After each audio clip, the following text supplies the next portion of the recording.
Hello friend, कैसे हो आप लोग। आप सभी का स्वागत है मेरी चैनल पे एक और कहानी में आपका। अगर आप चैनल पर पहली बार आए तो चैनल को सब्सक्राइब करना ना भूले। तो चलो कहानी शुरू करते हैं।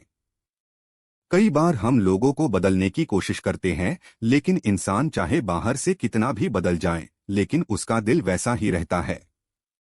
इस कहानी एक गिलहरी में यही बताया गया है।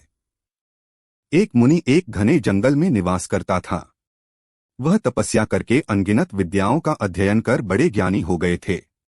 एक दिन ध्यान और तप के बाद जब उन्होंने अपनी आंखें खोली तो उसके हाथों में आकाश से एक गिलहरी गिरी।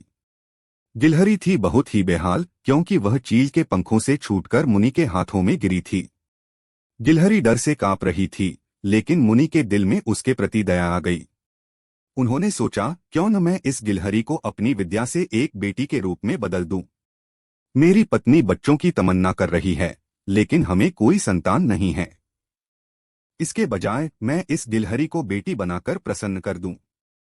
सोचते ही मुनि ने एक विशेष मंत्र का उच्चारण किया और गिलहरी को एक सुंदर बच्ची में बदल दिया। वह बच्ची अब मुनि के गोद में थी और मुनि ने अपनी पत्नी के पास जाकर कहा, अब इसे हमारी बेटी मान लो। यह तुम्हारी प्रार्थना को पूरा करेगी। मुनि की पत्नी ने खुशी खुशी बच्ची को अपनी बेटी मान लिया। गिलहरी से बच्ची बनी लड़की को वेदांता नाम दिया। मुनि और उनकी पत्नी ने वेदांता को प्यार से पाला और उसे अच्छी शिक्षा दी। दिन रात उनका प्यार बढ़ता गया। कुछ सालों बाद वेदांता बड़ी हो गई और उसकी माता पिता को उसके विवाह की चिंता होने लगी। मुनि ने अपनी पत्नी से कहा, अब हमें इसकी शादी के लिए एक अच्छा वर ढूंढना होगा। मुनि ने ध्यान से सोचा कि वेदांता के लिए सही जीवन साथी कौन हो सकता है। तब उन्होंने सूर्य देव को याद किया और उनका पूजन किया। सूर्य देव ने मुनि को आशीर्वाद दिया और प्रशंसा की कि वह तैयार हैं वेदांता के लिए वर के रूप में उपस्थित होने के लिए। तब वेदांता ने अपने पिता से कहा, पिताजी, मुझे उस वर के साथ जाने में दिक्कत होगी। पिताजी, यह बहुत गर्म हैं। मैं इनके पास नहीं जा पाऊंगी। मुनि ने वेदांता से कहा, कोई बात नहीं, हम दूसरा वर देख लेंगे। तभी सूर्य देव ने कहा, हे मुनिवर, मुझसे श्रेष्ठ तो बादल है, आप उनसे बात कीजिए। वह मेरे प्रकाश को भी ढक देते हैं। मुनि ने अब बादल को याद किया। बादल गरजते हुए मुनि के पास पहुंचे और उन्हें नमस्कार किया। इस बार मुनि ने सीधे वेदांता से पूछा, क्या तुम्हें यह वर पसंद है? वेदांता ने जवाब दिया, पिताजी, मेरा रंग गोरा है और इनका काला। हमारी जोड़ी अच्छी नहीं लगेगी। तब बादल ने मुनि से कहा, आप पवन देव को बुलाइए। वे मुझसे श्रेष्ठ हैं। उनमें मुझे उड़ाकर इधर से उधर ले जाने की ताकत है। अब मुनि ने पवन देव का स्मरण किया। पवन देव के आते ही मुनि ने अपनी बेटी से पूछा, क्या तुम्हें यह वर पसंद है? वेदांता बोली, पिताजी, यह तो एक जगह ठहरते ही नहीं हैं। इनके साथ मैं घर कैसे बसा आए? इस बार मुनि ने पवन देव से पूछा, मुझे अपनी पुत्री के लिए वर की तलाश है।